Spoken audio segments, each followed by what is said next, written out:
Are the heroes of faith an exhaustive list, or are all who've gone on to be with the Lord also in the great cloud of witnesses? Wherefore, seeing we also are compassed about with so great a cloud of witnesses, let us lay aside every weight and the sin which doth so easily beset us. It says, are the heroes of the faith an exhaustive list? And that means a complete list. Is it only the people in Hebrews chapter 11? And to give you a little background of that idea, Hebrews chapter 11 comes before Hebrews chapter 12. Well, yeah.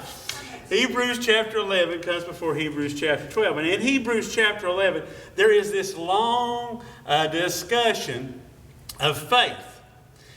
Hebrews 11:1 says this, now faith is the substance of things hoped for, the evidence of things not seen. For by it the elders obtained the good report. So that gives us the subject of that entire Hebrews 11. And it goes down through there naming names.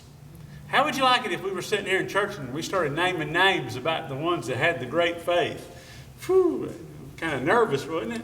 But in that, they go through and they name names. And I think the answer of whether or not this cloud of witnesses, who is it talking about? Well, obviously, it's talking about the people in Hebrews chapter 11 that lead up through there.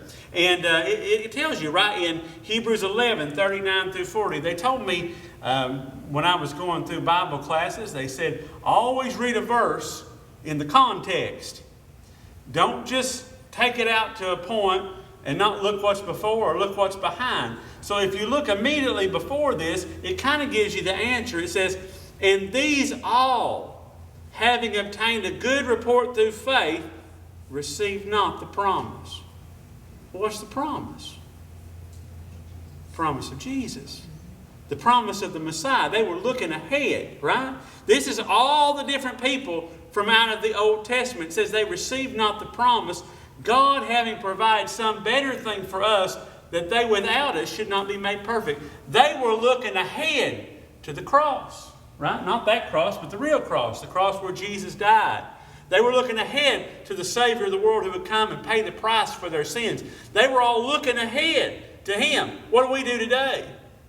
We look back, don't we? We look back to the cross. We look back to Jesus Christ who died for us. So we have a better way. We have more knowledge than Moses. Right? We have more knowledge than Abraham. We have more knowledge than Noah. We know more about how all this is going to go down than any of them did while they walked in this life.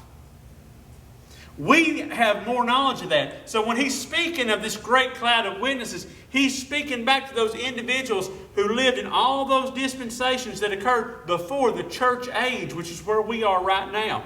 Adam's not mentioned, the dispensation of innocence, but in the dispensation of conscience, there is Abel, there is Enoch. In the dispensation of government, there is Noah. The dispensation of promise, there is Abraham, Isaac, Jacob, and Joseph. And the dispensation of the law, there is Moses, Joshua, Samson, David, and others. So all those people of the Old Testament, all those people that they're mentioning, is who this great cloud of witnesses. And that's who the author is witnessing. Who is he talking about here? He's talking about all the people that have died before, not seeing Jesus, not seeing Him yet.